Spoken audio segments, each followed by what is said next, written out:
Hello, is everyone here?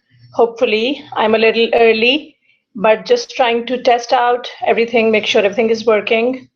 So if you can hear me and can see me without the makeup, and I know I look like a little witch, but that's fine. If you could tell me in the chat box that you can hear me and see me, that will be awesome. Anyone?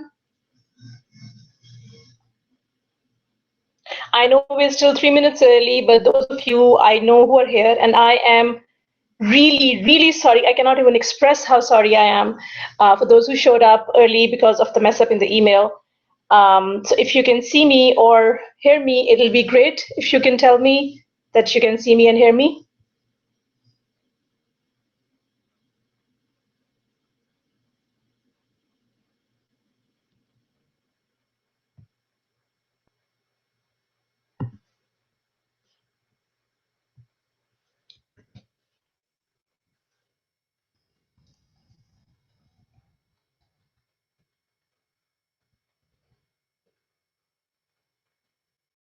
And that you can see this wood grain background slide. Yes, you can. So I can see and hear you. Yes. Okay, so it's working. Okay, so we're just going to wait for, perfect. We're just going to wait for 2 more minutes and then we will get rolling. Thanks, Patricia. Oh my God, I love you guys. Okay, I am terribly sorry. I don't know what I was thinking. Most likely, my little one was climbing on my shoulders and my son was pretending to fart in my face or something when I sent that email, because I did not mean 59 seconds. I meant 59 minutes. And I am really, really sorry that you guys had to come here and wait for me to show up. I'm really sorry. I never do these things, but please understand this was not intentional. This is a perquisite of having children. So those of you who have children, congratulations. Be prepared to have many such moments in your life. Those of you who don't have children, well, you've been warned. So, that's all I can say. Okay, so we have 1 more minute to go and then we'll start. Everyone can see and hear me. Fantastic. So okay. I don't know whether I'm ready to put this video of me looking like a witch on, honestly, even with makeup, it's not like I look like Angelina Jolie, so I think I'll be fine, even if I make this video public. I don't think that's the problem. Okay.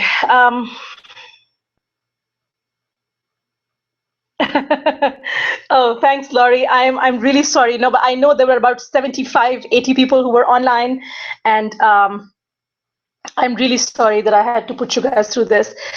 Yes, this will be available, Angela, for 24 hours. And if you're a member of the lab, you will have access to it forever, as long as I live. So it's there. Don't worry about it. Don't worry. I know being a parent has its perks, so I completely understand. If you have to go, it's perfectly okay. You have access to it for 24 hours. Okay, so it's 10 p.m. As in 10 p.m. local. I know it's 3 p.m. EST. I think we're going to start now. I come from a military background, so in my house, 10 p.m. or 3 p.m. means 10 p.m. or 3 p.m. So we're going to start now. Thank you so much, people, for showing up. Thank you so much, Jesna, for being so nice. I know, fellow mother trying to keep me motivated. Thank you so much. Okay. So we're going to start. Thank you so much for showing up. I am very, very grateful that you are giving me an opportunity to tell you about my own adventure of doing a membership site for the first time. I'm calling it a very salesy 420 days webinar, but the reason I'm calling this is because I am as shocked as you are with these results. When I started the website, I put a target for myself that I will have by the end of the month of March. I was hoping to have 300 members, and then when I hit the 300 members, I was like, you know what?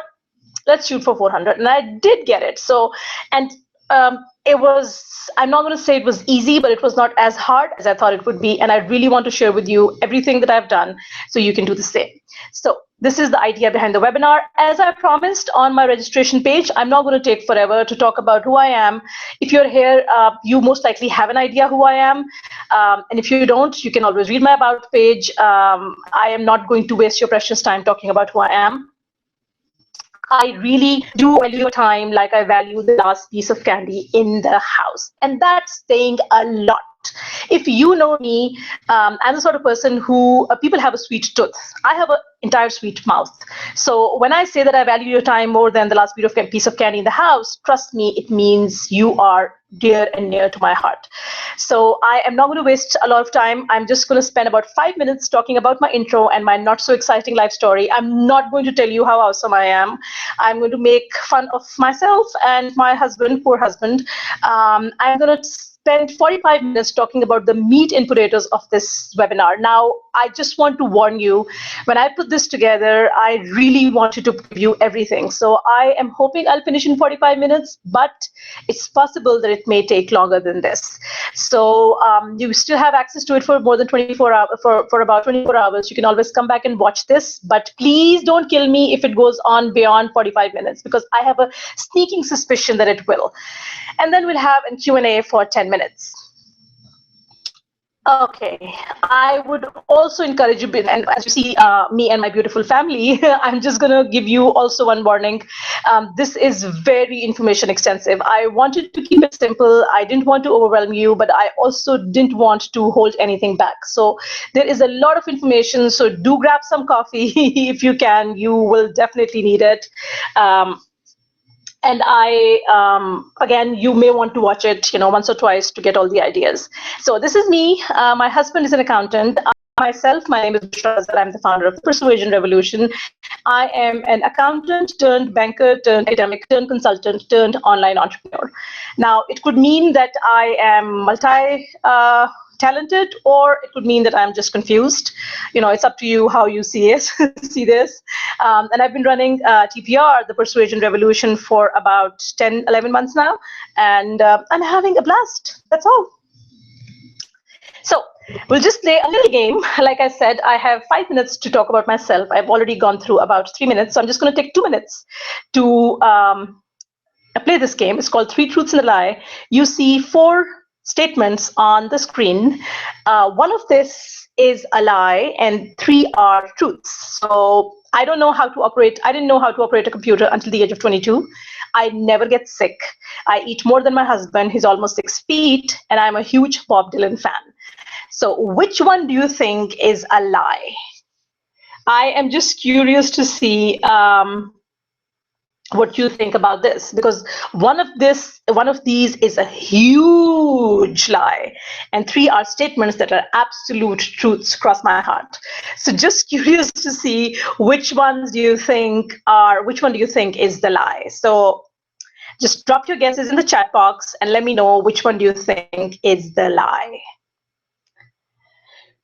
And honestly, I'll just give you a hint. It's the one that you least expect. Okay, I think that'll probably, so the one that you would least expect to be a lie, that's the one that's a lie. So which one do you think?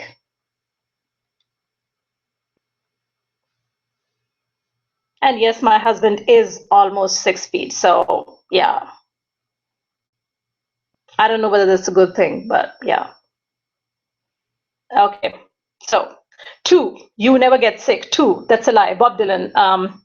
Lie. Oh, Shannon. Okay. Okay. Number 2, that I never get sick. Okay. 2. So shall we see some more responses? Computer and 22. Oh, Carol. Okay. Computer. Okay. Okay. Interestingly, I'll just go one by one. I did not know how to operate a computer until the age of 22. That's absolute truth.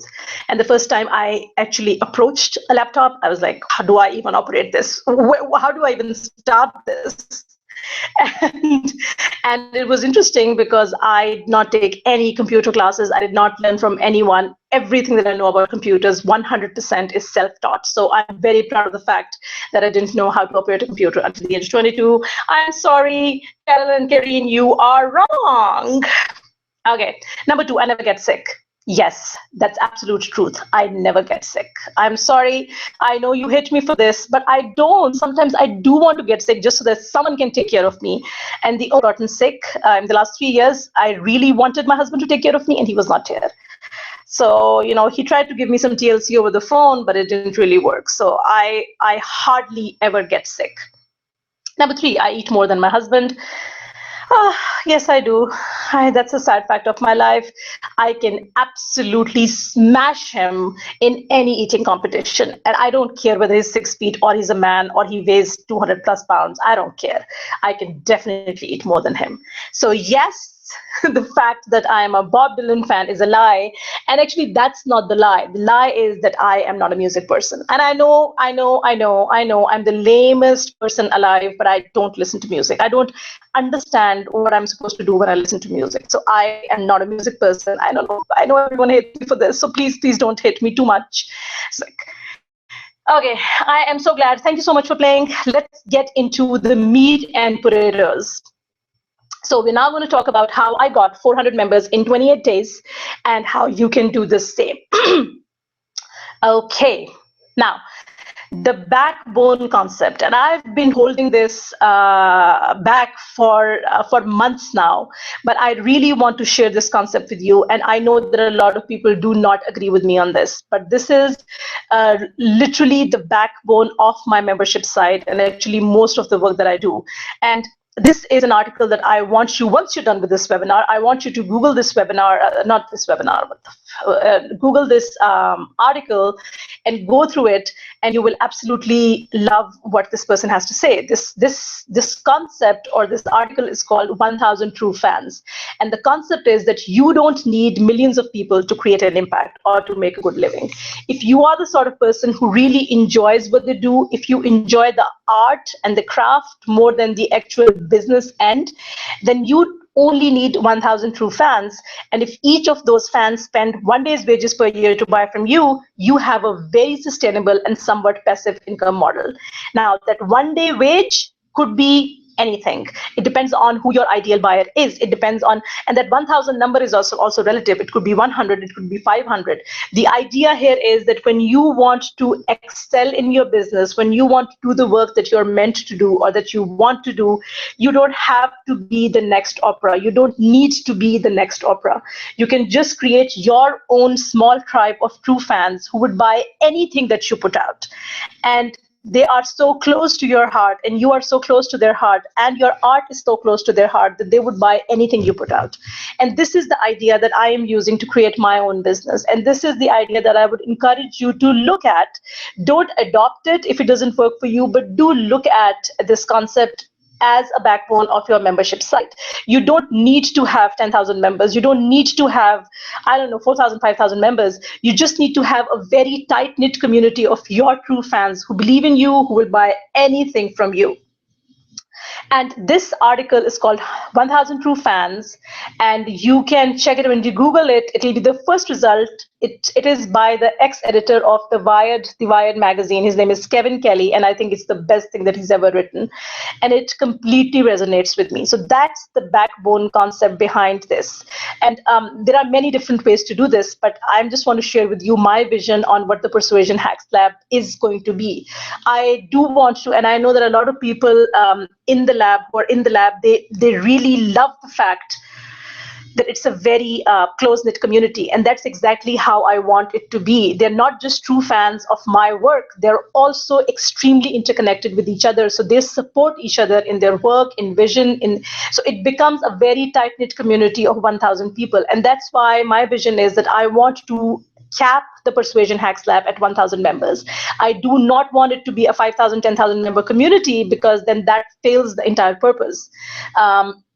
And I would urge you to look. You can put the number at 2000. You can put the number at whatever the number is, but if you start off thinking that you need to have everyone on board and everyone should buy from you and everyone should be on your membership site, that's not what I'm trying to teach here. What I'm trying to teach here is the concept that you will learn in the 1000 True Fans article that completely resonates with me. Kelly, thank you so much. She just dropped a link to the article in the chat box, so you don't have to Google it. Okay, so how can you create your own 1000 True Fans? So now I'm sharing with you the exact process and the exact method that I followed, and I would encourage you to at least start looking at your membership site from that angle. I'm not saying you should do it. I'm just encouraging you to look at your own membership site from that perspective. So the first decision is the first step is the decision to do a membership site, which is based on this model, or which is a monthly subscription based business. Now, a lot of people have asked me in the groups as to how did you decide that you don't want to offer a one-time offer versus something that is a recurring monthly charge. What are the pros and cons? And I'm going to talk about a simple set of questions that you can ask yourself before you decide what is a better option for you. There are a lot of people who offer just one big launch a year, and that's their business model. That's fantastic. And there are people like me who would want to do something like the Persuasion Hacks Lab, because again, I'm trying to create my own 1000 True Fans. The second step is the conceptualization. How are you going to come up with the concept of what your membership site would look like? Again, these are the two elements that I was not going to include in the webinar, because my webinar is only about the last two, which is how to persuade people to get on the membership site and stay on. But I only added these because there were a lot of questions from people about these aspects. So I'm going to talk about the decision first. So in the decision, I do something called the Nemo test. Now, it's interesting because all it does is that you need to answer these questions. And if the answer to these questions, or answer to almost all or all of these questions, is yes, then you don't need to think about doing a membership site. You can just put all your offerings or whatever your offering is in a package and launch it as a standalone one-time payment program. So if it solves a problem that people are ashamed to admit they have. Now, this may seem like a stupid criteria, but think about this. The reason that you are creating a membership site with a recurring monthly payment is not because people want to pay a monthly charge to access a set of training. It's because they want to be a member of a community. They want to become a member of a certain place where they hang out. Now, if you are addressing a problem where people typically are ashamed to admit in public that they have this problem, they prefer to solve it one-on-one or in secret, then maybe a membership site is not something that you should look for. So number two, if you have one big offering that solves a problem for good. So someone posted this question in a group. They said, I am a hypnotherapist. I offer, I teach people how to self-hypnotize. And when I teach them this thing, they know it, and that's it. It's something that solves the problem. It gives them a skill or task that's good for good. It's not something that you can teach over and over again. Similarly, if you are offering something that solves a certain problem and they solve it for good, it is not a continuous solution to a continuous problem, then a membership site should not be your focus. Number three, if the solution that you are proposing, it requires one-on-one time with you. It requires one-on-one time with you. If it requires one-on-one time with you, then you would be better off creating a coaching program or a program where you can work one-on-one with those people, rather than offering a membership program, which is a low-ticket item, because you would just be burned down. If the solution that you're offering, it requires external support. Now, if it requires a lot of external support, then yes, you should not offer a membership program. And what does that mean? For example, you have a membership site that teaches them how to design, for example, interesting graphics on their own, and you share resources in the membership group.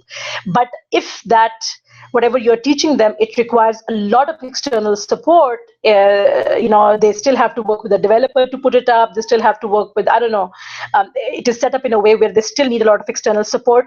Then it is a membership program is not the best solution.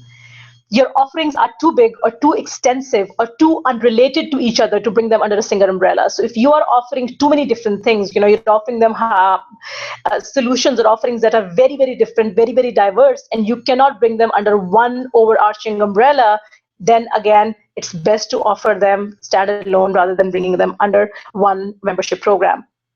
You want to create a program where you can just set it and forget it. So you want it to be an evergreen offering. A membership program with a recurring monthly revenue is not a set it and forget it. So if you want something like that, it should just be completely automated, like the persuasion quickies that I have on my website, which is literally set it and forget it with zero involvement from my side. Last one, you don't mind regular launches and looking for new customers every time. So one of the biggest benefits that I see of a membership site is that you don't have to sell new things to new people every day or same things to new people every time. The fact that you have to sell something or you have to go look for new customers every time, you have to do launches, you have to get new people on board just so they can buy the same thing from you over and over again. With a membership site, you don't have to worry about this. Yes, you have to worry about retaining the people that you have, but you don't have to go looking for new people from scratch every time, which is what you do in a regular launch. So if you don't mind doing that, if you don't mind doing regular launches and looking for new people to buy from you every time, then by all means do a regular launch with one-time payment, one-time offering. You don't have to worry about a membership site. So I think these are the factors that determine whether a membership site, a subscription-based, monthly subscription-based membership site is for you, or whether you should think about doing a more a one-time offering. I'm just gonna I'm just going to take, I just took a look at the chat box and I realized that you guys cannot see, I'm really sorry, you cannot see the screen. They're saying it's not sharp. I'm really sorry, maybe it's my internet. I'm really sorry if that's the case. Okay. Okay. So can anyone chime in? Is it blurry for everyone? Because I don't know, is it blurry for everyone or just for Patricia and Andre? Okay, just chime in. Just let me know so that I know. Okay. Moving on. Now that you've made a decision that yes, you do want to do a monthly subscription-based membership site, the next question is to conceptualize the idea. So first step is the decision. The second step is the conceptualization. Now, in conceptualization, there are essentially two big questions that you need to answer. The first big question is, what will be the structure of your membership site? And the second one, okay, everyone can see. Okay, everyone can see it. Okay, great. Thank you so much. Thank you so much, everyone. Okay. Okay, it's a little fuzzy. My internet is being a bitch today, so I'm sure it's a problem from my end. I don't think it's you guys. I'm really sorry. I think I'm quite sure it's me. Okay. Moving on. So in conceptualization, there are two main elements that you need to answer. Number one is what is going to be the structure of your membership site, and number two, what is going to be the pricing of your website, of your membership site. In the structure, you essentially need to answer three main questions. Is it going to be one level, or is it going to be a multi-level membership program? So my membership program is one level. Everyone gets access to everything. But you could definitely have multi-level membership where you have a silver, for example, which is the entry-level membership. Then you have maybe golden, and then you have diamond, whatever. So with each advanced level of membership, you get access to different perquisites. You could maybe offer one-on-one time with you in the diamond level of your membership. You could offer them I don't know, one done for you design. If you're running a design membership program, you can give them anything that's different from the basic. And in that case, it is very much possible. If you do a multi-level membership program, it is very much possible, it is actually advisable to bring all your offerings under the same membership program. So you only have one offering, you only have a membership program. Those who want just the basic, get into the basic level membership. Those who want something more advanced, one-on-one time with you, get into the second level. Those who want to, I don't know, want you to move in with them, you give them a diamond level membership. So you could easily do that. I haven't done that. I have not thought about this, but I think it's a great way to kind of simplify and basically simplify your offerings. Okay. So moving on. Is it going to be an all access or a drip access? So in structure, the other thing that you need to answer is, when they sign up, will you give them drip access or will you give them all access? Now, like I said in the beginning, I am trying to create my 1,000 true fans. So against popular advice, I did not offer them drip access. I offered them everything. So the day they join, everything that's in the lab, they get access to it right away, which is, a lot of gurus will tell you that's not the way to do it, because people will snag everything and disappear, which again, I don't really care. If that's how they want to play, then that's how they play. I don't care. But if you have things, or if you have offerings that are maybe more high end or high value or proprietary, or even things that should come in succession. So there is, for example, a 101 and then there is a 201, and you want to drip it, you can absolutely do that. Yes. The third question you need to answer is, what is going to be the degree of involvement from your side? This is a very, very important question, because that's going to determine your pricing as well. How much will you be involved? Again, I'm going to give you my example. I am very involved in the membership program. I'm involved in the group. I'm involved in responding to everyone on email, because I am trying to create my 1,000 true fans. But if this is not the way you want to approach this, if you want to keep your own involvement to a minimum, you don't even have to have a membership, a Facebook group, or a mastermind group. You can just have it just a members area where they access the material, and it could be completely hands off for you. Now, let's now talk about the pricing. Now, pricing is a very, very sensitive topic. So I'm just going to give you what I do best. I am an accountant, so I am used to breaking down everything into formulas. So I'm going to give you a very, very simple formula. Now, this is not cast in stone. This is not a formula that I insist you use. I am just sharing this formula with you because this will help you put a number on how much a membership access is worth to you, and the balance of where that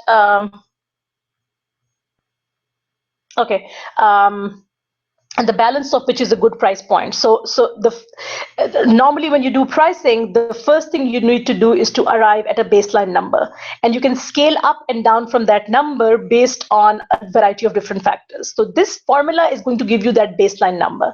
And how do you calculate this? I've just done it for you based on certain numbers. I'm going to take you through it. So first thing you need to look at is, what is your hourly rate?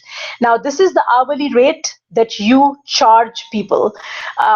It could be if you do coaching, for example, and you charge a certain amount for a coaching call, this would be, so for example, if you charge $200 for 1 hour of coaching, that's your hourly rate.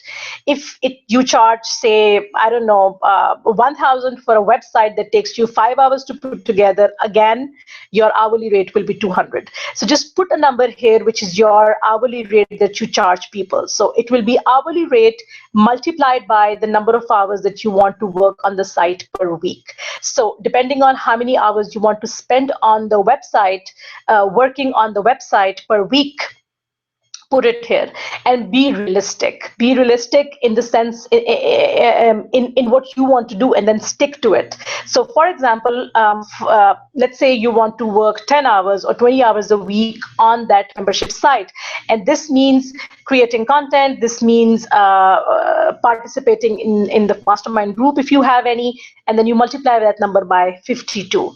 So what I've done here is 52 is the number of weeks in a year. So what I've done here is I've assumed that the hourly rate is $200 200, multiply by the number of hours you want to work on the site per week. I think the number that I put here was 10 hours into 52. It gives you 104,000. You need to divide this by the denominator, which is, now, the denominator is basically the number of people who you expect to buy from you. So what I did here was I said, okay, what is your existing base or your existing subscriber base or the subscriber base that you're hoping to achieve with advertising? These are your prospects. These are people who are either on your list or people that you are going to approach or people who are most likely to buy from you. And then you typically the conversion rate for people who are on your list is about 5%. For me, I'm incredibly lucky that the number is much higher, but typically this number is 5%. So let's just assume 5% of your, let's just assume 2,000 is your subscriber base. 2,000 into 5% into 12.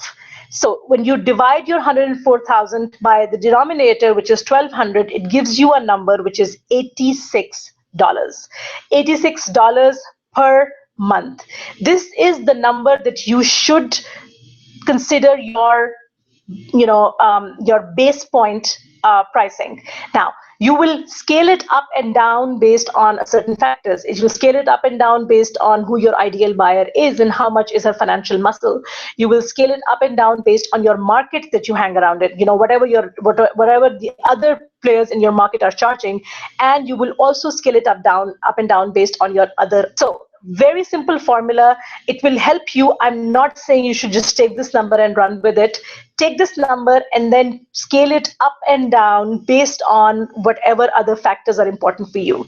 So I just wanted to share it with you, just so that pricing, which is a huge barrier for a lot of people, is not a barrier anymore. So how did I come up with my $20 pricing? I started with this, but my number was much higher. And then I scaled it down again, going back to the same point. What I'm trying to do here is that I'm trying to create my 1,000 true fans, and I do understand that I have to give them something that they can pay every month without feeling uncomfortable. So there was that element, and compared to the rest of my trainings, it had to be in line. I cannot sell a sales page that sells training for $19 and then sell my membership access to my membership program at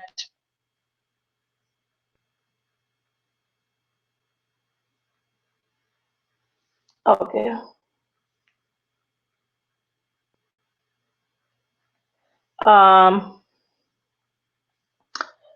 At a different price point. I'm just going to take a moment here and look at the chat box because it's kind of going crazy.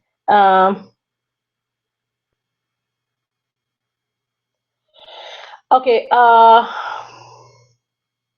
Okay, everyone is having, I'm so sorry. Everyone is saying that they are having issues with watching it because it's really, I'm so sorry. Okay. Okay. Everyone is having problem. I'm really sorry, guys. I really don't know. Okay. Okay, I'm really sorry. I don't know what happened here.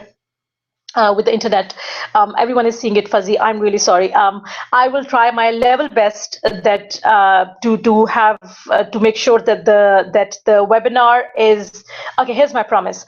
I'm going to make absolute. I'm going to make sure that the replay is better and you can see it better. If it is not, I will re-record it just for you. So I'm really sorry. I don't know why it's fuzzy. Okay. Okay, it's great for some people. What's going on? Everything is fine for me. I'm not having any issues. Okay. Okay. So moving on. So now that I've talked about the elements, which is number one is the decision, and number two is the conceptualization. Again, these were the two areas that I just wanted to cover because there were too many questions about this. But the real substance of my presentation of the webinar is what's starting now. So now I'm going to get into the persuasion part of trying to get members into your membership program. Now, the first thing that I'm going to look at now in the persuasion element, there are there are four main areas. I'm going to take you through the funnel, my exact funnel that I used. Then I'm going to take you through my Facebook ads, the ones that I used, what sort of Facebook ads I used. Then I'm going to take you through my own sales page and the persuasion hooks that I used on my sales page to get people to sign up. And then I'm going to take you through the process that I use to retain those members.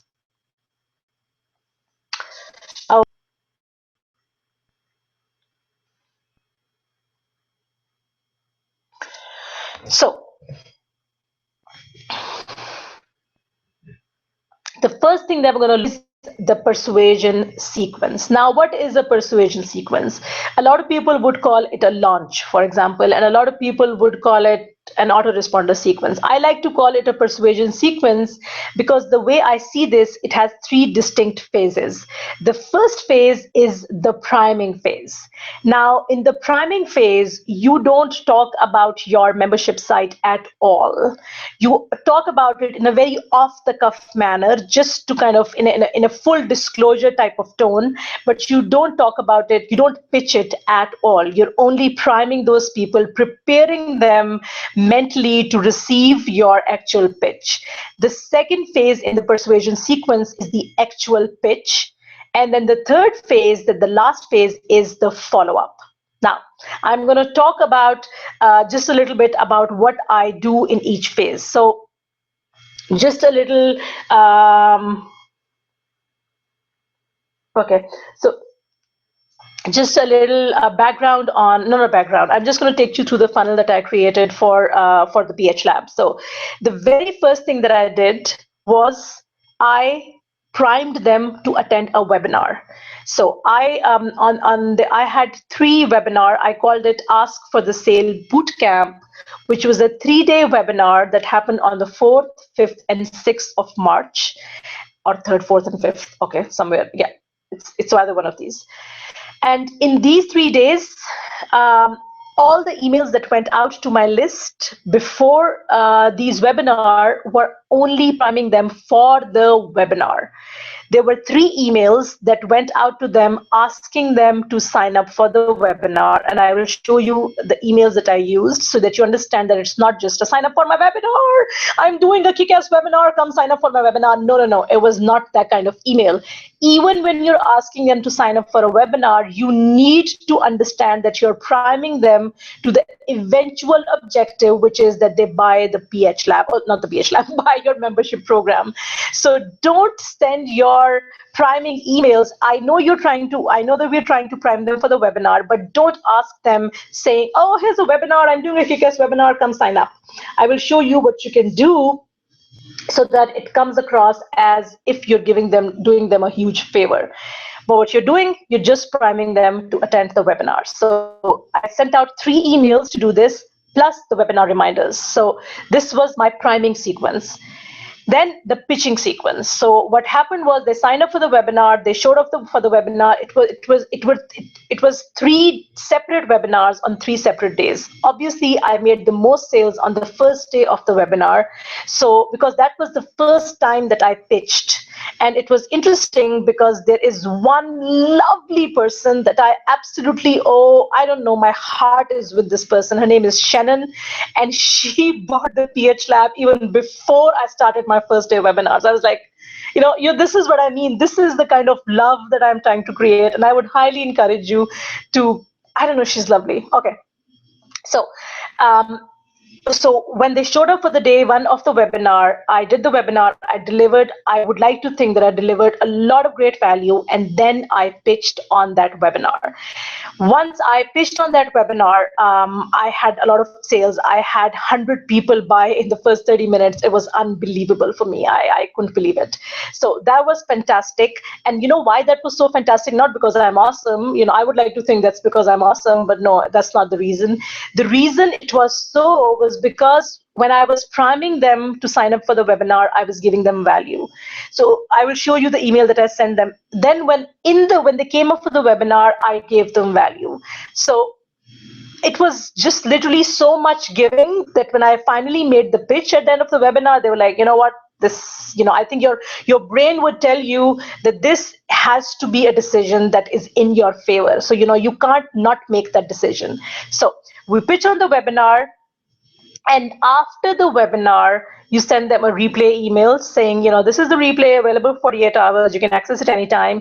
And then I sent them only one explicit pitch email. Now, a lot of internet marketers would frown at this, and they'd be like, oh, you should not be afraid to ask, you should not be afraid to sell. To people, you should keep asking them. But no, my belief is that if you have done your priming well, and if you have given them enough value, you only need to give them one explicit pitch. So I only did one explicit pitch webinar, only one explicit pitch email, which I will show you was, interestingly, the one email that gave me the highest conversions, lots of sales, and also the highest unsubscribe rates, because it was apparently very offensive. And then after that explicit pitch email, I send them one live it email. Now, what is a live it email? A live it email is where you allow them to experience what your membership site looks like, only to your subscribers. And I will show you how I did that. Once that was done, I followed up with one see what you're missing email. And I will show you what that email is. And then one price going up email. That is it. So essentially, the entire persuasion sequence has 5 emails. That's it. And I would highly encourage you to not overdose, not OD on the emails. Don't send them emails again and again. I know, again, everyone has their own school of thought. There are a lot of people who, I know, when they're in the middle of a launch, they would send you 3 to 4 emails a day. I really think that if you play your cards right, if you prime them well, if you give them enough value, more than 5 emails, actually no, 5 to 7 emails in total should do the trick.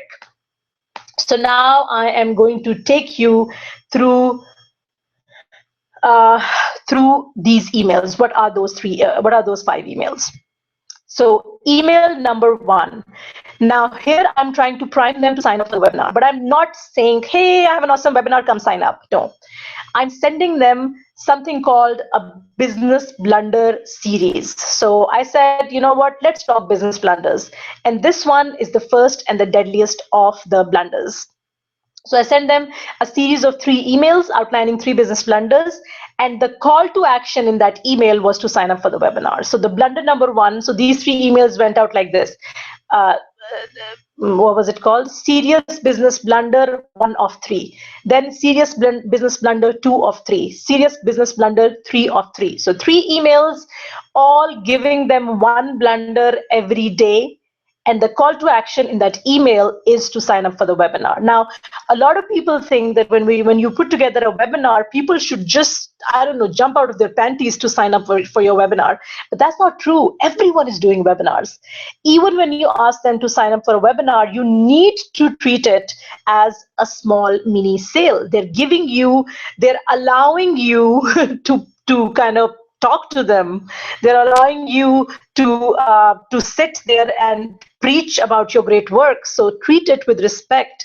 So I would highly encourage you that when you're trying to do webinars as a part of your launch, don't send them emails asking them to sign up for my fantastic new webinar. Give them some value. Like I said, a series of 3 emails outlining something interesting, something useful, something of value, and then as a call to action, you tell them, you know what, sign up for the webinar. So far, we have not talked about or pitched them anything. In this email, towards the end of this email, I just have one small thing, which goes something like, I'm doing this webinar as part of a fantastic new offering that I'm working on, but I don't link out to anything. I don't tell them what it's all about, but just as a matter of transparency, I'm telling them that, yes, this is a part of something interesting, something epic that I'm coming up with. So you're only priming them. Now, so the set of 3 emails, they sign up for the webinar. If they don't sign up the webinar, that's fine. They can go on and continue with their life. If they sign up for the webinar, you send them the regular webinar emails, 1 hour left, 2 hour left. Don't fuck it up like I did. Just be sure on the times, just check, just make sure your son is not farting in your face while you're sending those emails. And that's it. You just want them to show up for the webinar. Once they show up for the webinar, you pitch to them. You make your official pitch. You allow them to check out your offering. They buy from you, hopefully. If they don't buy from you, you send them the webinar replay link, and again telling them about your offer. See if they buy. Now, once that is done, once you have finally opened the Pandora's box and pitched to them, now is the time to send them your first and only explicit pitch. This is the email that I am talking about. A lot of you may have already received this email. It was very interesting. It is going to be the only explicit sales message. So you need to spend some time writing this. I spent a lot of time. There were a lot of dirty words. I got a ton of unsubscribers and tons and tons and tons of sales. So make it count. Just make it count. And I have been sharing this email all over the internet. So if you want to swipe my copy, feel free to do that. I am sure if you Google this, you should be able to find it, because I've been sharing it all over the place. I was so proud of this. Okay. Moving on. So that's your second first explicit pitch email. Now, I said in Persuade that after you have sent them your first explicit email, you need to send them a live it email, not a livid email, a live it email. Now, a live it email is literally like you're doing them a favor, and you're telling them, I'm only doing this for you because you are super special. So you're giving them some sort of special access pass. You make them special, and you make them feel special, and you do this by giving them a very limited subscriber only offering. What I did in this case was that I took one of the trainings from the Persuasion Hacks Lab, which was Revive a Dead List, one of the most popular trainings in the lab, and I gave my subscribers a 24 access to the training. And if you look at the words, there is a very serious hook in the email that says, please don't share. This is very, very strategic. When you say something like, please don't share, people naturally feel inclined to not to share. I'm not saying that they feel inclined to share. It's not a reverse psychology move, but they feel special. They know that it's something that's only meant for them, and that is what we are trying to do here. And again, the copy is super, super important. If you see, I wrote something like, do you have a list that is dead or comatose or just plain stoned? People who happily, eagerly joined your list a few months ago and then radio silence. They don't even emails, they don't click through, they don't like, comment, share, and they don't even unsubscribe. They just sit there mocking you and your business with their silence and inaction. Boy, is that silence maddening. So I'm literally writing this email like a mini sales page, telling them, you know what, you have this fantastic opportunity. If you don't take this, you are a bloody fool. And this is what a live it email looks like, and it's a 24-hour access. They access it. You just set together, you just put together a page that you take away in 24 hours. Since I am not sophisticated enough, I had to manually remove that page. But if your system allows and it can automatically expire in 24 hours, my hat's off to you, and you can do that. But if not, do it my way and put it on, make it live, and then take it off manually in 24 hours. The idea is that you're allowing them to live what it is to be in the membership program, so they can experience it, they can see the quality of the work, they can see what it really is. They can actually live the experience of being a member. And again, conversion is really, really high with this strategy. Okay, now that is done, you send them one more email, which is also a live it email, but it is also a see what you're missing email. So the first email was a live it, you're giving them access, let them feel like they're a member. And then there is this one, which is something which tells them, you know what, you can also be a member. You can also live the experience of being a member, but you can also come and see what exactly are you missing. So what I did here was I took one training, which is the hot shit webinar, where I did a tear down of Ramit Sethi's persuasion tactics. I released it in the lab, and then I took it I cut off about three-fourths of that webinar, and about one-fourth of that webinar, I put it up, and I said, you can watch it for free. You can watch the first part of this for free. And if you want to access the full webinar and all the other goodies, then here's your call to action. Sign up for the Persuasion Hacks Lab. Again, work like bloody magic, because what you're trying to do is you're trying to not only allowing them to live the experience, you're also very, very smartly telling them, you know what, mofo, see what you're missing. You're missing out on all this goodness. Don't do that. So that's the message that you're giving them. And again, conversion was very, very good. Okay, so the last email, which was interesting because someone actually wrote back to me and said, you know what, when I grow up, I want to start all my emails with "wake up dude," because that's what the email said. Now, a lot of people send emails saying like 2 days left, last call, last chance, but I use something which is much more the kind of language that you would use with your friends, which was like, wake up dude, price goes up in 2 days. And this was your last call to create urgency if you have a special price offering for your membership site. So you're doing two things here. The email is trying to create an urgency, but then you're also giving them a peek at what's inside. So if you look at the copy of this email, you will see, it goes something like, it had a very interesting structure. Again, feel free to swipe it, feel free to use it in your own emails. It said something like, I would have told you about this sooner if I was paying better attention. Also, food coma. So I just ran the numbers and I discovered that I've sold 372 membership slots to the lab in a little over 3 weeks. And I'm raising the entry ticket price to the PH lab in precisely 2 days. So that's the heads up I should have given you a bit ahead of time, but I have been busy. And then I give them snapshots from the actual lab and from the Facebook group of the lab so they can see exactly what they're missing.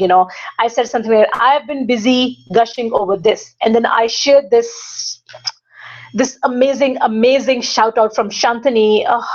Oh, I love you, Shantani. And I don't love you in a platonic way. I love you in a kind of dirty, sleazy way. So, I hope you understand what that means. So I shared snapshots from the actual Facebook group that showed or showcased how much fun the group is and how much value we are creating and how much people are loving it.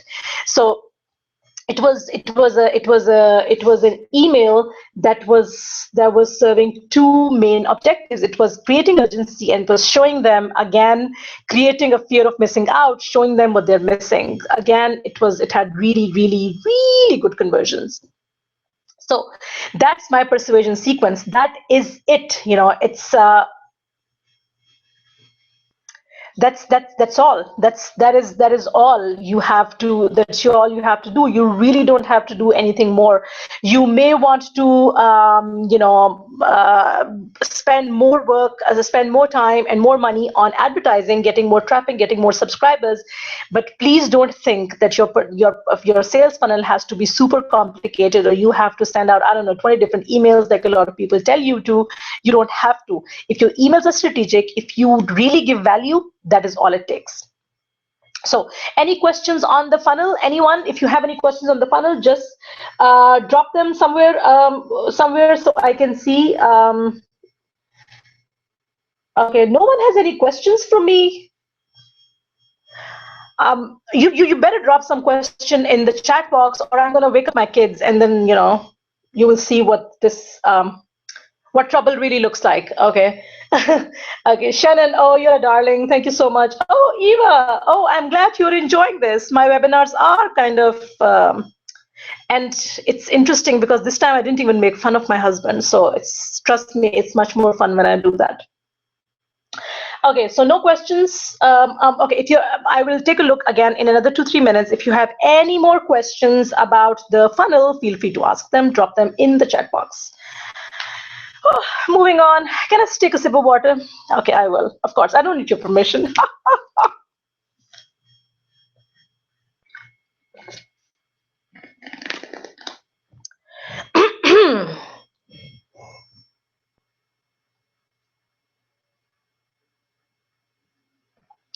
One more thing. I have been told many times that I talk a little too fast. And if that's true, and that happens when I'm super excited, and I'm very excited today. I'm always excited, but I'm super excited today. So if I'm going too fast, if I'm speaking too fast, please tell me, and I will try and slow down. Okay. Okay, any pushback? That's a really good question, Michelle. Yes, there was a pushback. I'm going to tell you, there was this person. Oh my God, I loved him. So, I don't know on which of these emails. So I said, I think this one, the 372, or I don't know when I sent the webinar replay where I told them, 100 people signed up in 30 minutes or something. So there's this guy who replied and he said, while you are busy doing this, I'm busy trying to see how, what was it? How lame ass people like you can create fake urgency by sharing fake numbers with us in a fake webinar on a fake email, something like that. It was like so full of hatred that I was like, okay, what's up your butt? I don't know what I did. So there was a lot of pushback, yes, but most of the pushbacks, as you would say, were on my personality, the fact that I'm too over the top, on my language, and there was this one about my selling strategy. But other than that, no, there wasn't a lot of people who had problem with what I had to sell. No, I think that was your question.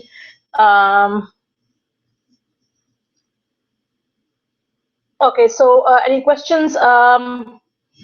Awesome content. Kelly, what are your main traffic source? My main traffic source was Facebook ads. Just give me a minute and I'll show you the Facebook ads that I used. Do you use Wishlist or your membership plugin? Me too, Bushra and Kim. Hi, okay, I'm just reading. Kimberly, I know. I'm like hyperventilating all the time.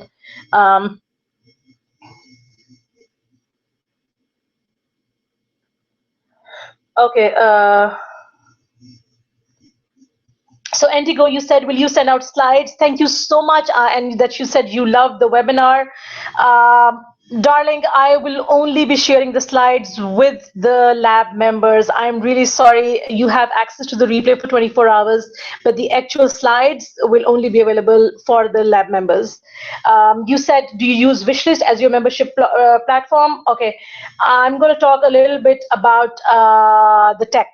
So one more thing that I really want to say, I am not, as I promised, I'm not going to sell anything on this webinar. I made a promise. So although I have affiliate links to the things that I use on my in my own membership site, but I did not drop the link below this webinar because I don't want to sell anything.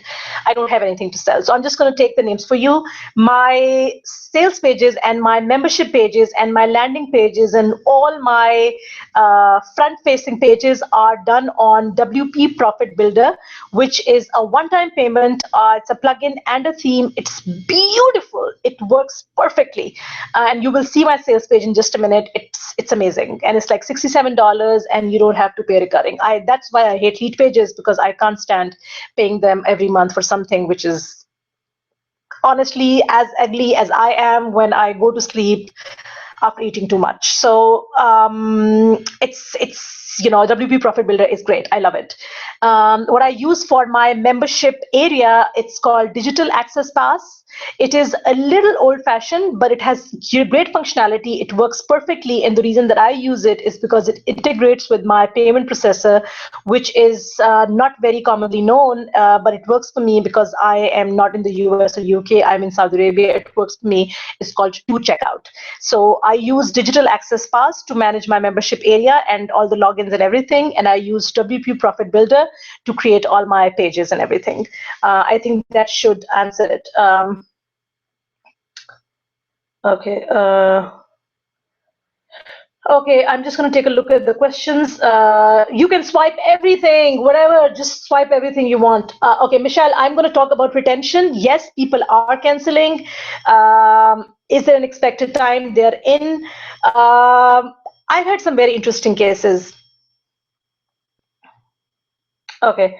I have had very interesting cases when it comes to cancellation. Now, the industry standards, by the way, if you're not aware, the industry standard for membership programs, the cancellation is about 30-40%. I am a part of a membership program and I asked them and they said they have a cancellation rate of about 52%, which is massive. For me, that number hovers around 6%.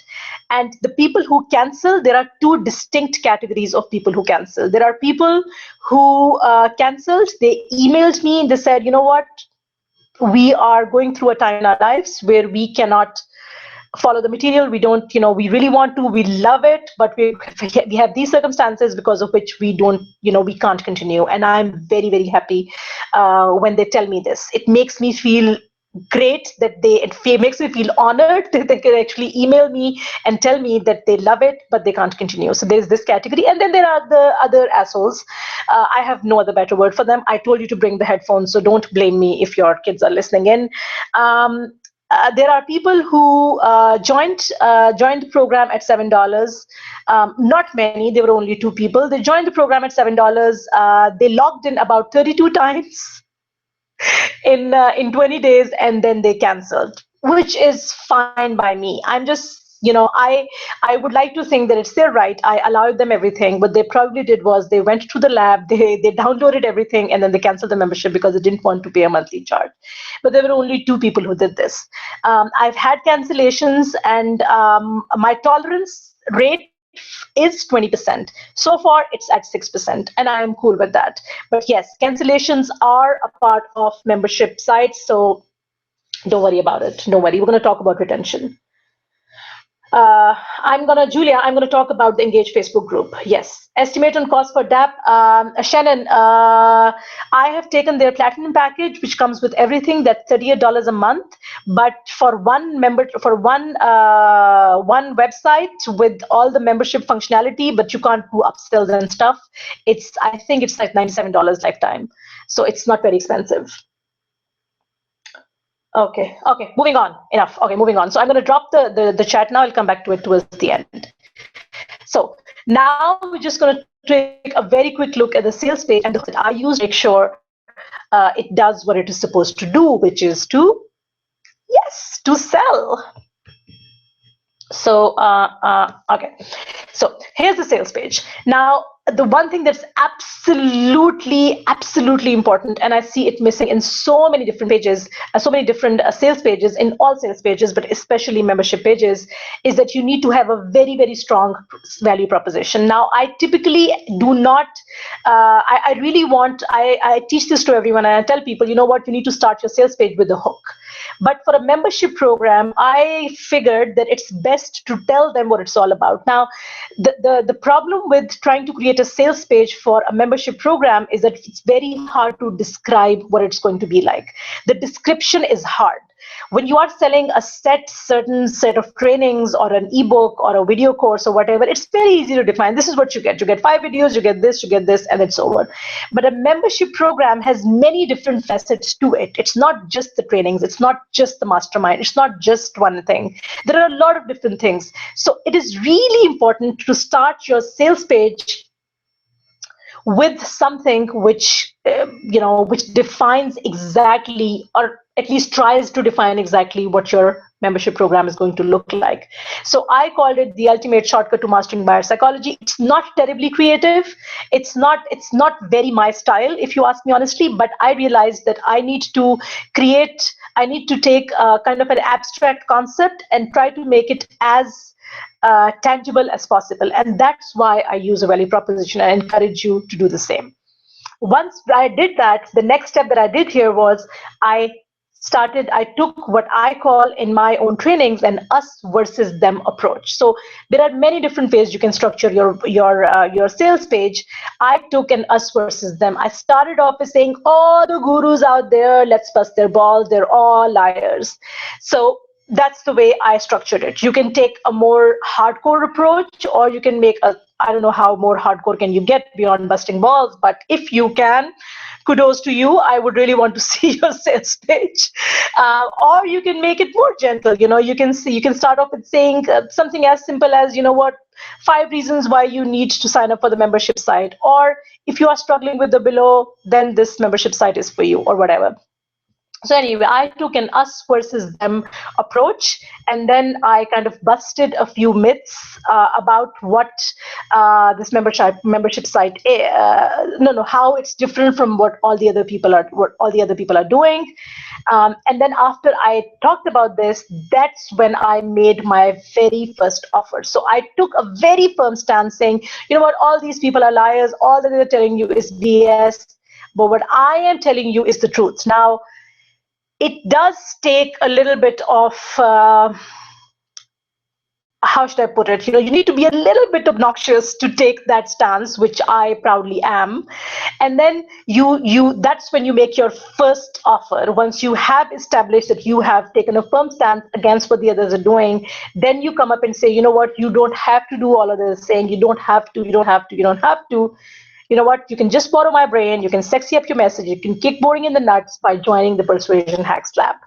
And then, okay, one more mistake I have to admit here. One mistake that I did, and I had a few people write to me, some in nice tones, some in not so nice tones. One mistake that I did, I would encourage you not to do it, please, is that I did not explicitly mention that it's going to be $7.95, which was initial price in the first month, and then it's going to be $20 thereafter, $19.95 thereafter. Because I did not make it explicit, a lot of people thought it would be $7.95 throughout, and I'm really sorry and really embarrassed that that happened. So please make sure that you mention it explicitly and mention that it's going to be a monthly recurring charge, because there were also people who thought they would get all of this for $7 and never get charged ever again. So it's better to be as clear as possible. Then I'm showing them what's inside the Persuasion Hacks Lab. Again, because it's an abstract concept, even when you put the description of everything that's inside your membership program, it's still abstract. It could be overwhelming, or it could be like, that's it. So it could be overwhelming, or it could be underwhelming. So that's the trouble with sales pages for membership programs, and that's why it's really important to let them live it so they can actually see what it's like, because it's very hard to imagine how all of these things would actually be in a membership program. So I talk about, these are the different trainings, these are the ones. When I released it, a lot of these actually had specific dates. So when I released, I was charging $7.95 per month, and I had about 8 or 9 trainings already in the lab, and the rest had specific dates. For example, this one had something like going live March 25th, 2015, going live March, 31st, 2015, something like that. So it creates a sense of anticipation. It's like, okay, I'm getting 8 trainings right away, and then on this date, I should expect to get more. On this date, I should expect to get more. Also, again, for all of these trainings, this is how it was. If you look at the hot sheet webinars, it's said here, Ramit City, it's said, going live March 25th, 2015. So they could actually anticipate, okay, so in the first month of my membership, these are the things that I will be able to access. It's not like, it will come someday, it will be released in the membership program someday. They can actually visualize it and anticipate it and put a value to it when they see the sales page. Going forward, they're telling them, you know what, that's not it. I'm going to be adding more scripts, hacks, whatever, and I'm giving you access to the PH Lab community, and et cetera, et cetera, et cetera. I'm also giving them 30% off anything, so you can go through this whole thing. For the first 300 people that I called my Mighty 300 that signed up for the lab, I also threw in something which was free access to my 60-second mobile app, which is releasing very soon. After the 300 number was up, I changed the sales page to say it will be a special PH Lab members only price. But for the first 300 people, it will be free for life. So they get access to the mobile app. As soon as it is out, they will have access to it for free. and then another call to action. And then after that, I am going to start talking about more about my reasons to believe. So so far, if you see in the sales page, I've only told them why I'm different, why I'm taking a stance against all the other gurus, and then I'm telling them what exactly they will get. I've not given them any reason to believe me or the quality of my work. Now, the way this works is that they've gotten excited. First of all, they saw the us versus them. They were like, oh my God, she's right. All the gurus are liars, which is great. Then you show them what you have. And then before their unconscious brain starts telling them, oh, this could be all BS. Oh, she could be a liar. Oh, why should I trust her?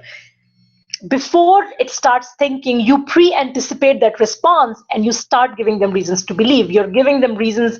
These are reasons. I'm talking about 750 happy clients, which are the number has gone up. I am extremely humble. The number has gone up, so I need to change this. And then I'm telling them that I get them results. So again, all of these are reasons to believe. These are reasons that are telling their subconscious brain that yes, what she has to offer is great. The box is ticked, and what she's saying and why we should trust her, that box is ticked as well. So these are all reasons to believe again and again. Now, typically, if you have, and again, I'm going to talk about a persuasion here. Typically, if you have a high-end program to sell, you should not talk about the price a lot. You should not mention the word price or talk about the money too much. But in a membership side, the good thing is that no matter what you charge, even if it's a high-end membership program, it will still be a smaller amount compared to the rest of your offerings. Therefore, because the price is so low, the price should become a key message. You should mention it again and again, because, and you can, if you have a coaching, for example, a $2,000 coaching package, say it. You can get access to everything. You can get a peek inside my brain, get everything for like, I don't know, $75 a month. Whereas if you were to work with me one-on-one, it's going to be $2,000 for 1 hour, whatever. So what you're trying to do here is you're trying to use the price point as a key message, because it is an attractive point for a monthly membership program. Okay. Then I am talking about these were different because when I launched PH Lab, I didn't have any specific testimonials for the PH Lab. I had testimonials for my own work, but not for the PH Lab. So I couldn't put it here. I just recently changed this graphics where I'm sharing testimonials which are relevant to the PH Lab. So when you're only starting out, again, another persuasion hook here is that there are two ways to do testimonials. What a lot of people do, and I think that's a huge mistake, is that they would put a picture of someone who gave a testimonial, and then they put like, I don't know, 20 lines that from the testimonial. They literally copy paste the testimonial from that person and they put it on their sales page. No one has time to read a novel. No one has time to read through paragraphs of someone saying random things. If someone sends you a testimonial that looks like a novel, just take out the bits that really showcase your work, that really showcase your secret sauce, and only use these. That's all they really need. They just want to see, again, they're looking for a reason to believe. They're trying to look for things that are that sell you. They're not like trying to read a novel. So try to, and if you have if you can take screenshots like this is much better social proof, because it kind of I know everyone has these doubts how true the testimonials are. So if you can use testimonials that are actual screenshots, they actually have a much higher trust factor than regular testimonials. Then again, I'm giving them reasons. All of these are reasons to believe in what I have to offer, reasons to believe in what I have to sell. Feel free to use the same template for your sales page. And same thing over and over again. Here, again, I edited now. I didn't have it before. I gave them a screen kind of peek into what my mastermind group looks like. So these are some of the things that I do in the membership group, the Facebook group, and I show them here to show them, that it's a very active group. We do a lot of fun tasks. I do a lot of tear downs. I'm very actively involved, and that the group itself is extremely active and extremely supportive. And I love my members. I do. These hearts are literally popping out of my chest. Okay. That sounded really wrong, but anyway, okay. And then again, like I said, because the price point is so low, I'm using the price point as a key message on my sales page. So I said, did I mention it costs $14 to start for a full 30 days? And so on. Okay, and then these are your frequently answered or frequently asked questions, answers to your lingering fear and doubts. And again, can I cancel anytime? Do we get access to you? How do I pay for my master key? All of these things. These are questions that people have, and it's best to answer them before they actually start getting antsy about it. And that's it. That's all.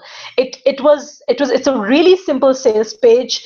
You're trying to crystallize an abstract concept. A membership site is a relatively abstract concept compared to a regular offering. So the best way to do this, if you can take them through the sales page in your webinar during the pitch, and that's what I did, and it works perfectly because you can explain what each of these elements means rather than having them read through it.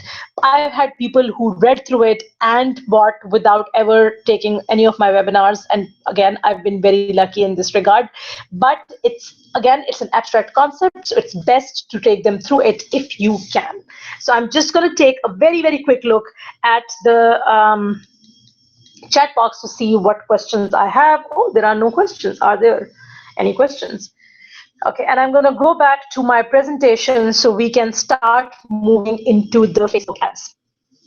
Now, the interesting thing about Facebook ads, everyone asked me, so I'm going to answer it here for you. My biggest traffic source was A, my list, and B, the Facebook ads. Now, a lot of people may not agree with me, but I am the sort of person who believes that it's better to be safe than to be sorry. A lot of people may not open their emails, and because they don't open their emails,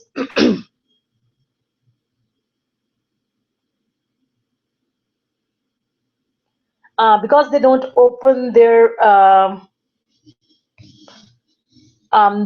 don't open their emails. Okay.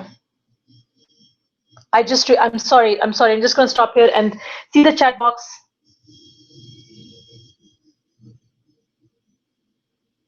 Oh no. Oh shit. So you didn't see the, oh my God. I'm really sorry. Oh my God, I just realized that you guys didn't get to see the, oh God, you didn't get to see the hacks page. I'm really sorry.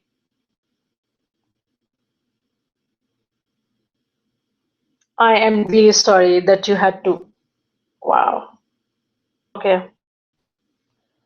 I'm really sorry. I don't know what happened. It was supposed to be showing. I was going on, and I didn't realize that you didn't see the sales page. Anyway, you can access it and you can check it out on your own. Okay. So now let's ads. Can you see the Facebook ad screen? Just to be, just to be sure, I'm not going to start talking unless I'm absolutely sure that you can see a thing with the thing that says persuasion, the Facebook ads. Okay.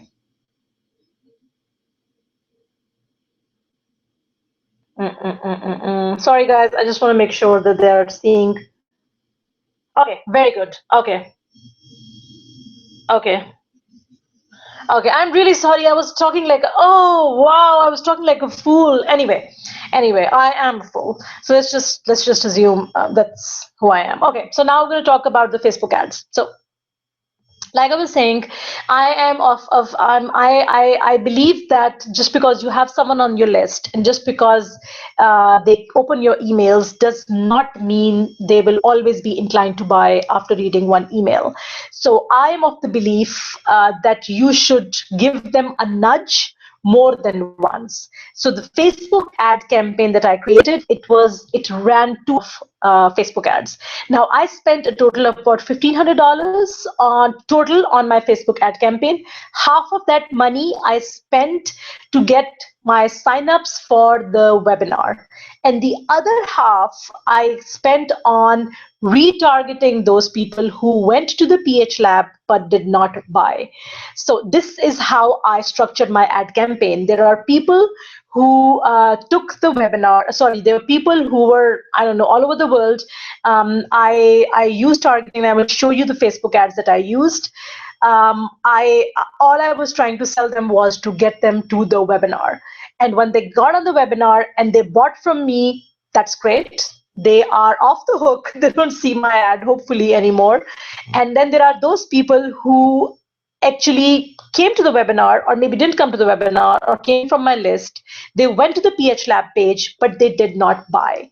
And because they did not buy, I will give them more nudges to buy from me, and therefore I retargeted them. Now, the first set of ads that I ran, now the webinars that I ran, the first set of webinars, they were called Ask for the Sale Bootcamp. And they were 3 days. And I went back to my ad dashboard and I realized that I changed those ads. So I can't show you those, but what I can show you is the second webinar that I ran towards the middle of March, which was again the same process, everything. When I was trying to go from about 250 to 280 to 300, I ran another webinar, which was called an authority intro webinar. And actually, this one-day webinar was more successful than the 3-day webinar that I ran at the beginning. So this was called an authority intro webinar. And when people, those people who saw it, they saw this image. Now, this image, interestingly, there is a flip side to creating images that are funny and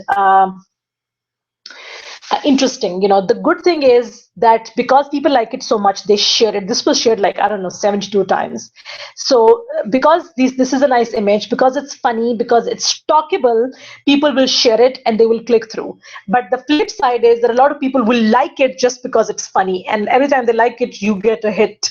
You need to pay for the click. But this did incredibly well. This was the page that gave me a click through of 7.8%. It was unbelievable. It did so well, and because the image is so it's interesting, it's talk worthy, people want to talk about it. And simple, certifications don't make you an authority. Join this free webinar that teaches this and this and this. And then the image, basically is very funny, very talkable. Another image, this was also very high click-through rate. I think about 3.2% or something, which is very high in my market. It was, something again for the authority intro webinars. Seriously, dude, seriously, dude, calling yourself a guru is lame. Join the free webinar and learn. So again, it's a talkable image. It's funny. It's something that people want to share. It makes them look cool when they share something like this. So this got really good results. So these are the two ads that did the best, that gave me the best results for getting webinar signups.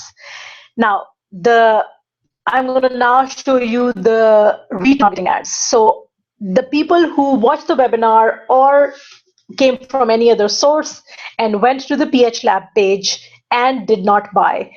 How do you find out which people have not bought? What you do is that you create a campaign of people who hit the PH Lab, and then you exclude the people who have hit your payment thank you page. So after they've made the payment, they're redirected to a thank you page. People who hit that page are the people who have bought from you. So if you create your campaign, the best way to do a retargeting campaign where you want to exclude your buyers is to do it in a way where you include those that hit your sales page and then exclude those who hit your thank you page after the payment. It's very simple, works like a charm.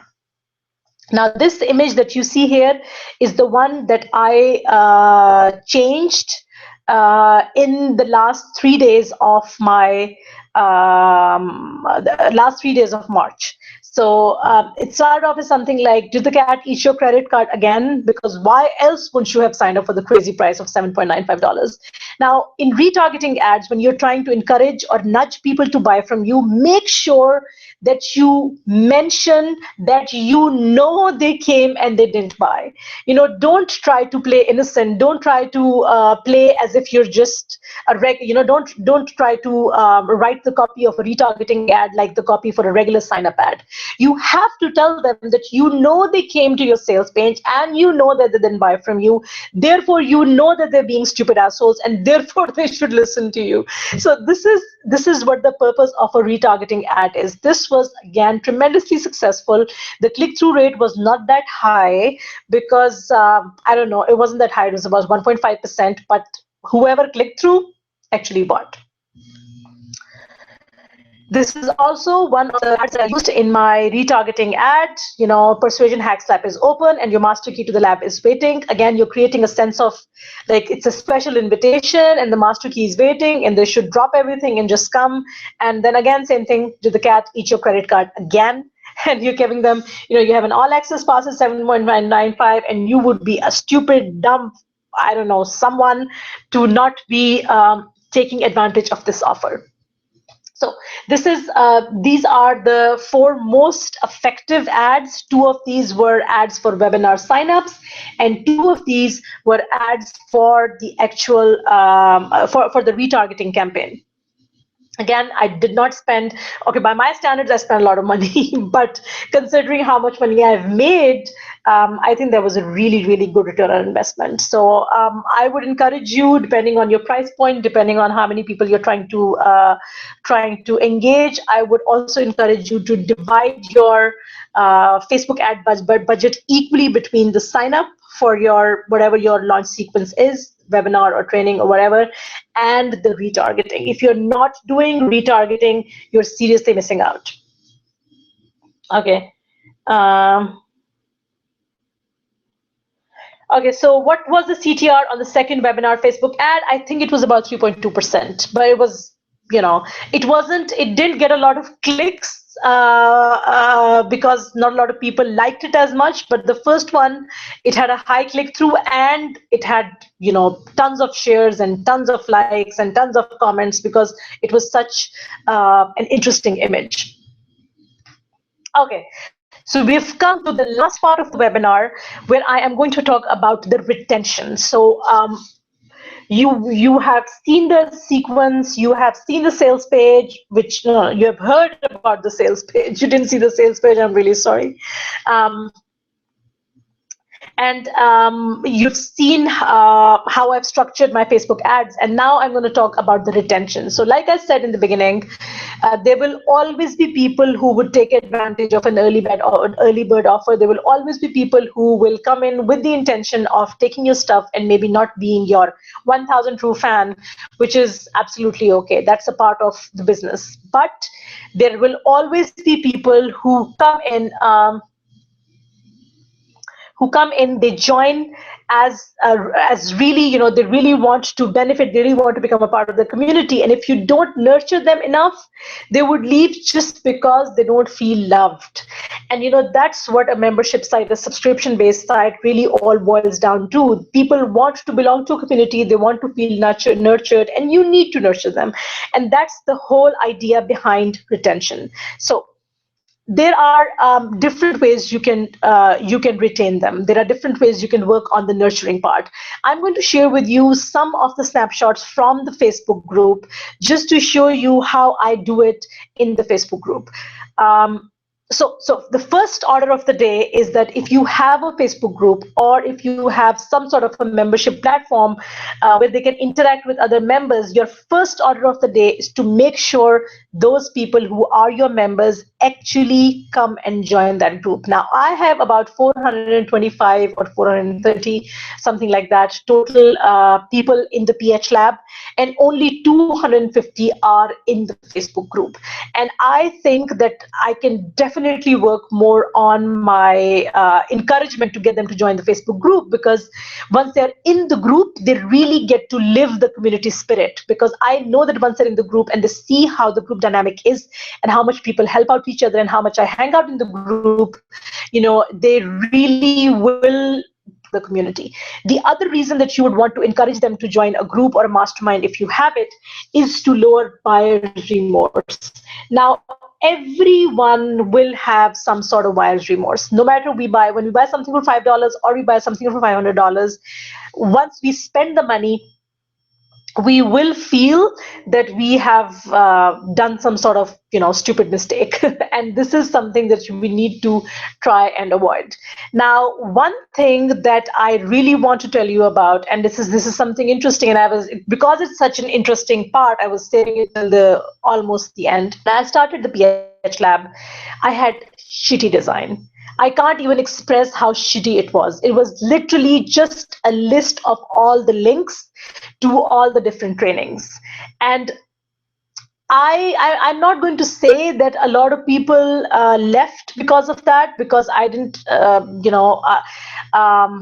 don't think a lot of people were leaving at that time. But one person, which I am going to give a huge shout out to in this webinar, her name is Aradhana, and she runs untwisty.com. So it's untwisty.com. She is a client and a dear friend, and she reached out to me and she told me, you know what, Bushra, you're doing great work and the trainings are amazing, but let me show you how absolutely horrendous your user experience is. So she literally opened my eyes to what a bad job I was doing at making the members' life easier in the lab. So I was focusing too much on engagement and attention and Facebook group and get them involved and give them tear downs, but I wasn't paying any attention to how my membership site was actually structured. The design was horrendous, the navigation was horrible, the user experience was horrible, and she literally opened my eyes to how bad and how there were places where I could actually improve the user experience, actually make it easier for them to go through the stuff that I have. And I really owe a huge, big shout out to her. Again, because I do almost every aspect of my business on my own, I just thought good enough is good enough.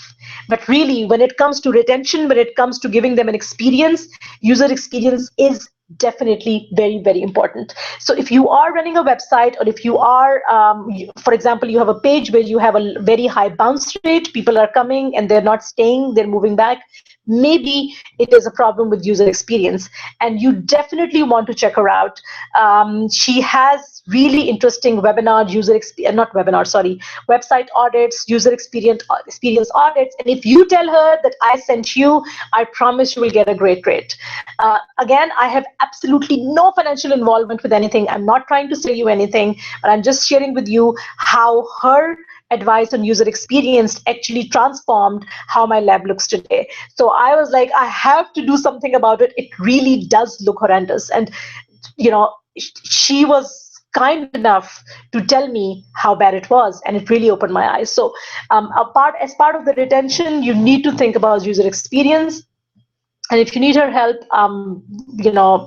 do tell her that I sent you, and you'll get a great offer from her. Okay. So I'm going to show you 3 aspects that I use in my platform, in the Facebook group, to kind of encourage people to stay on. And this alone, what I'm sharing here, is responsible for, I think, 90% of my retention. What I'm doing here is that I'm telling them, you know what? I released a training which was how to put together a webinar for free in 15 minutes. And I said, you know what, you have the access to a free training. You can do a webinar for free. Now, if you accept the challenge that you will announce a webinar in the next 2 weeks, I will personally review your webinar registration page. Now, it meant a lot of work for me. It's not easy to go through tons of webinar registration pages, but I really don't wanted those people to take action. I really wanted everyone, and I still want everyone in the lab to kind of use the material that I have, because the success of your membership program is not just that you have those people in the lab. You really need to get them to use your material, because unless they use it, they would not know how awesome it is. And if they don't know how awesome it is, how will they stay on? So this was really this is really what you're trying to do here. I'm trying to get them to use the material and actually see the results, so that they will realize how great it is and that they stay on. Then another way to do this is, I did this on March 15th, where I said, you know what, let's crowdfund, let's crowdsource ideas for what we want to include in the lab. So I said, you know what, here are a few ideas for April hacks that I want to put in the lab. Which one would you want to include, and which one would you want to add more? And this shows a lot of flexibility, and this shows that you really care for what these people think, and they really have a say in what you will create. So I was not going to add, for example, I was not going to add a script on how to ask for testimonials, but one person requested it, then another person requested it, then another person requested it in the Facebook group, and I ended up eventually releasing it, I think yesterday or today, I don't remember. I released 2 scripts on how to ask for testimonials. This is a great way to retain people, because you're telling them, you know what, you are important for me, so whatever you tell me, literally your wish is my command. What better way there is to retain someone and make someone really your true loyal fan? This is another one, is for this webinar that I said, I just posted this and I said, you know what, I am sending out emails for this and I'm promoting it all over the social media, but you don't need to sign up, because I will post the live link in the group and the replay will be a part of the lab. Again, making them feel important, telling them that their opinion matters to me, that I'm trying to make their life as easy as possible, that signing up for the lab was the best thing that they could ever do. And all of these messages in the group are all ways to tell them that yes, that was the best decision you took. Do not go back on your decision. You couldn't have made a better decision. So this is, just 3 examples of how I try to retain people in my membership program, and so far it's working really, really well. I have had very, like I said, very small churn. A person used this term once, or unsubscription, or canceling the recurrence. It's very low. It's about 6%. I'm very happy with that number, and I think a lot of that has to do with the fact that I spend a lot of time nurturing the people who are in there, and I really want them to, I don't know, I want them to be my 1,002 loyal fans. So that's it. That's all I have on the webinar. I have one very small thing which I'm going to do, because I had a special request to do this, but as far as the webinar is concerned, it's done. I'm just going to take you through a page that is a sales page that someone shared with me, and they wanted me to do a kind of review of their membership page, and I'm just going to do it for them. But I am just going to take a look, first of all, at the questions to make sure that there are no questions, and then if you want to leave, you are free to leave. I just have a page from Rebecca that I want to share. Okay. So what questions do I have? Okay. I have some questions on the Facebook ad.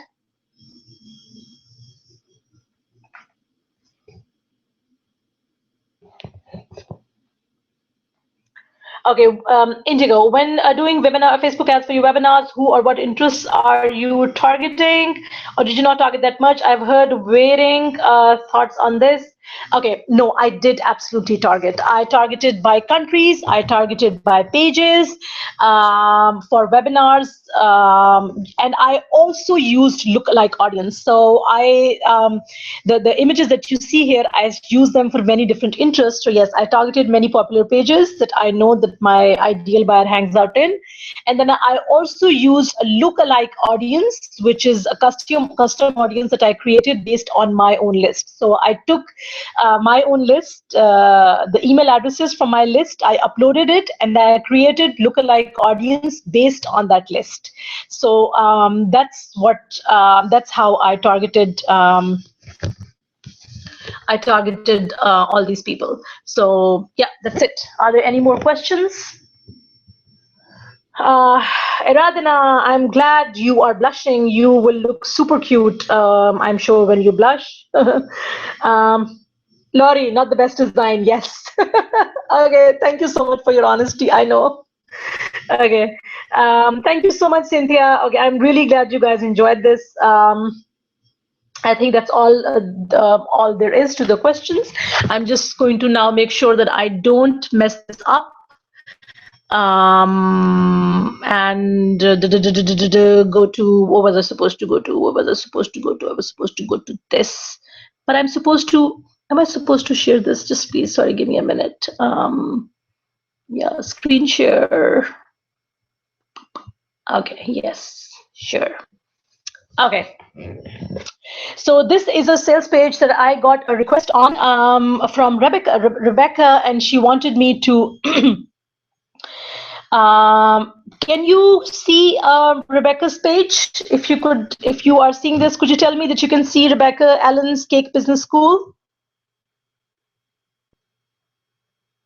Can anyone tell me if they can see it? Yes, Indigo, I did have I normally create 6 different ad images, and then I use the same ad images with different targets, same copy, same everything, but I use them for different targeting, yes, with different targeting. So if you could just confirm that you can see Rebecca's page so I can start going through it and reviewing it.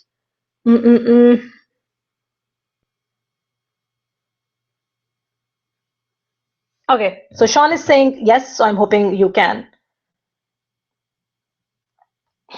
Okay, so so this is the page. It's called Cake Business School. My very first feedback on this is that something that I talked about also in the beginning. You need to have a very, very strong value proposition at the top of your membership sales page. This is really important. Again, the idea is it's an abstract concept. It's easy to sell something which is specific, that has a start and clear start and end, but a membership platform is ongoing. And unless you put something specifically out there, literally summarizing exactly what they would get in the Cake Business School, it would be hard for them to scroll down and see.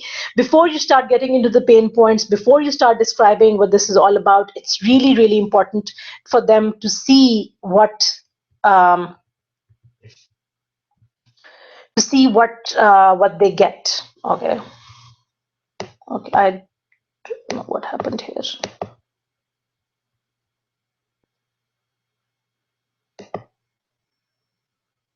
I guess something really weird happened. I'm sorry. I'm so sorry, guys. I don't know what I'm doing wrong. I'm doing something terribly wrong. Am I supposed to share the full screen? Okay, let's share the full screen. Let's just get this thing done. Okay. Yes. Okay, and you would not be able to tell that this is like my 6th webinar and I'm still messing it up like I'm like some 5-year-old. Anyway, so you need a really strong sell value proposition at the top that describes really in detail what your membership program is all about. And then, yes, you can go on and talk about you love cake, you're struggling to figure out how to make money from cake, Okay, here, what I would encourage you to say is that don't just say you love cake, because it makes me feel as if it's a healthy eating blog. If you're really going to talk about the pain points of a cake business owner, then describe it in more vivid detail, saying you love playing with fondant and you love playing with all these new designs and you love spending money on cake supplies, and mention this, explain in vivid detail. I know a lot of cake business owners, my own friends, and they spend an arm and a leg on cake supplies. So mention this: you have spent half of your inheritance on cake supplies, but you have still not made any money out of this. So you describe it in more detail. Don't link it with the cake, link it with a cake business. That's what you need to do. So you need to link it with cake business, and what are the pain points of someone who's running a cake business and still not getting any traction in her business. And again, same here, you're good at cake, you love cake. I would encourage you to make it about the business itself. You are good at coming up with new and creative designs. You can spend hours going through cookbooks and YouTube videos on how to create, I don't know, a flower, a bee sitting on a flower or something. Describe it in more vivid detail. You run this business. You know how creative, how madly creative cake business owners can be. So describe it, and then say, there are things that you suck at. This is a great line, but you need to describe what they are good at and what they suck at. And just saying we are good at cake is not enough. You need to describe what that means. You want to make this dream business profitable. Okay, so I will not jump right away to this. I will expand on this a little bit more, expand on the lack of knowledge a little bit more. So I would go on and maybe have a kind of bullet point saying something like, here's a summary of things that you suck at, and then list down all those things. You suck at branding, you suck at selling yourself, you suck at websites, you suck at bookkeeping. Describe it, make the pain vivid, make them realize that yes, they suck at so many things, and the fact that the only thing that they're good at is cake making. So they have all of these things. So just describe those in bullet points. After you've done that, you can go on and talk about okay, so, and then after you've described that, what I would do is I would just make a one big bold claim saying, the Rebecca Allen's Cake Business School is the answer to your prayers. Just make it very big, very bold, maybe a banner, and then make your first offer. You have not made your first offer yet. I would encourage you to make it at this point. At least make the first offer, show them what you can tell them, make the first call to action, show them what it is. You have a very reasonably priced program, so you can definitely use it right here and saying it's the answer to your prayers. Rebecca Allen's Cake Business School is the answer to all your prayers. It does not cost you an arm and a leg, and have your first buy now button. Then you can go on and talk about these other things. Once you sign up for the Cake Business School, this is what you get. I have not played your video, so I don't know what it is or what it is about. But if you are going to be using a video, I would encourage you to have some sort of a call to action that get people to play that video. Right now, you don't have any call to action. So, if your video is about how they can make money or some tips, then mention, click play on the video below to find out XYZ. So you have a call to action for them to play the video. For those of you who don't know my story, again, I would encourage you to use it not as a story, but as a reason to believe. So I would change this heading to something like, I know what I'm talking about. I know what it is like to run a profitable cake business. Learn from me. These are my secrets or something. So make it as a reason to believe, because this is more like an about page text. You need to make it as a reason to believe. So you have great credentials, put it up as something that they would be interested to know more about. And then you're talking about your story. Yes, this is great, but I would encourage you to break it up in elements that each one of this then becomes a separate reason to believe. So there's one reason because you know your shit, you've already run your own business. Reason number 2, because you really love cake so much that you just wanted to grow that business. Reason number 3, and on and on. So kind of break it up into subheads. Okay, and then it's perfect for you. I would also encourage you to, if you're going to use this Cake Business School is perfect for you, also do a section where you say Cake Business School is not for you, because that creates a reverse psychology effect. You will say it's for you if you do da da da da da. It is not for you if you do da da da da. Just mention this, upfront that it is not for people who are, for example, who just want to do a one specialty cake a week. They don't want to spend hours doing growing their business. They don't want to, whatever. Just mention this so that they know that it's for certain people and not for certain people. And then book my place. Again, your price is so attractive that I would encourage you to use your price in your call to action. Don't just say book my place. Say start getting take the first step towards making your cake business profitable. Sign up here. It's only $20 or 27 or something, whatever your price point is. So yeah, so the rest of your page, I would encourage you to break it up in parts which are all look like reasons to believe, and that's it.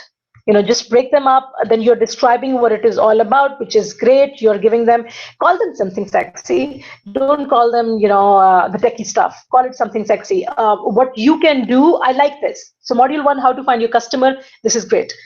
Module 2 should also be how to price your cakes so that you make maximum profit or something. Module 3 also how to become a cake superstar so that people only buy from you or something. Reason 4, how to manage all the icky techie stuff so it is not icky anymore and you can do it while you sleep, something like that. And so on and so forth. So I really think that you have all the content that you need in this sales page. You just need to make it a little more structured, put it under kind of an umbrella, use a narrative theme. You can also use, on my website, there is a free resource, a blog post that's called 10 Ingredients of a Sales Page That Makes People Dream, Drool, and Buy, something like that. Look up that blog post. It will really help you kind of structure all of this content so that it makes more sense. But really, my biggest feedback is make a really strong value proposition and make it at the start of your sales page. And once you're done, bring your call to action and your pricing message center stage, because it's a really great price. You don't want to keep them guessing because it's a good price point. They would be very, very excited to join in. So bring it, center stage. Talk more about it and talk about it more often and earlier than you do now. So I hope this was useful. I am almost done here. I really hope that you found this webinar useful. I know I said 45 minutes and I've been talking now for almost 2 hours. My God, I'm sorry. Please forgive me. But I really hope that you found this of value. Thank you so much for watching. If there are still any more questions, I will just give it 2 more minutes. And if you have any questions, just drop them in the chat box. If not, I can just go crawl in bed and go to sleep, because now it's like 12. It's like midnight where I am. So I will just go crash now if there are no more questions. I'm just going to take 1 second to see if there are any questions. If not, okay. I don't think there are any more questions. Sean, I am really glad you found this useful. Thank you so much, Veera. You are my love. Okay, excellent. Everyone found this useful. There are no more questions. Yeah, okay, great. Thank you so much for watching, people. I am so great. I'm so grateful that you found this. The webinar is live for another 24 hours, and I really hope that this fuzzy issue that you had, it's resolved, and you can actually watch it in like a normal, regular human being, and you can read the stuff that I have, so it's not as confusing. Thank you so much for watching. I will sign out now. Bye-bye.